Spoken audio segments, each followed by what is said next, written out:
There is a pretty big and unfortunate update that relates to Spider-Man 4 that involves the previously rumored Kingpin of crime, Wilson Fisk.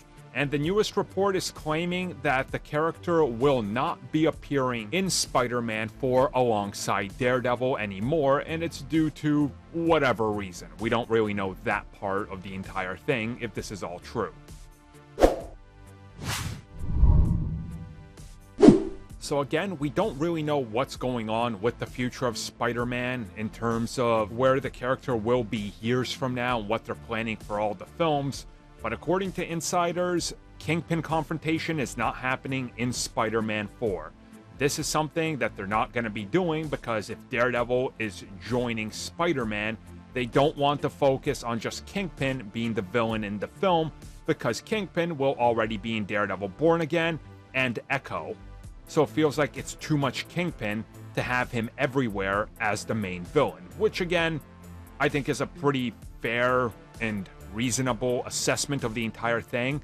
Telling people, hey, guess what? The villain of the new Spider-Man film is the guy that just got beat up by Daredevil, and now it's going to be Spider-Man and Daredevil beating him up.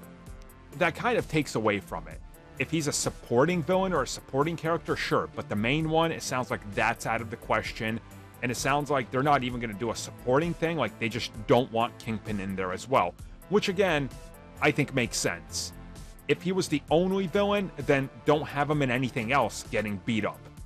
But at the same time, Spider-Man should probably have a couple other villains we've never seen before from Spider-Man franchises. Like, we've had the Lizard, so not him. We've had Doc Ock, not him. Like, give us some villains we haven't seen before. And in that way, Kingpin, again, is redundant. And now I find it funny that people are upset. People are saying Marvel's dropping the ball with this one. How?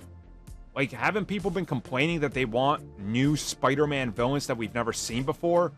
So now they're dropping the ball by giving us the thing we wanted and aren't regurgitating the same villain we've already seen a ton in the MCU. Like, it doesn't make sense to me. But again, Spider-Man fans hate Spider-Man, so, you know, who cares?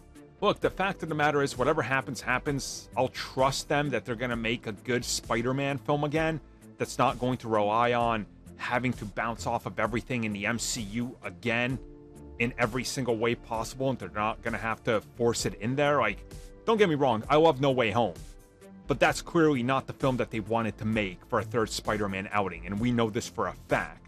So I want them to get back to, let's tell a good Spider-Man story that doesn't rely on the bells, whistles, and spectacle of the multiverse, and we'll see what happens. And in that way, give us something interesting that can stand on its own instead of finding a let's shoehorn Kingpin in here just because 90s cartoon fans need to see him and Spider-Man fight together. Like, get what I'm saying?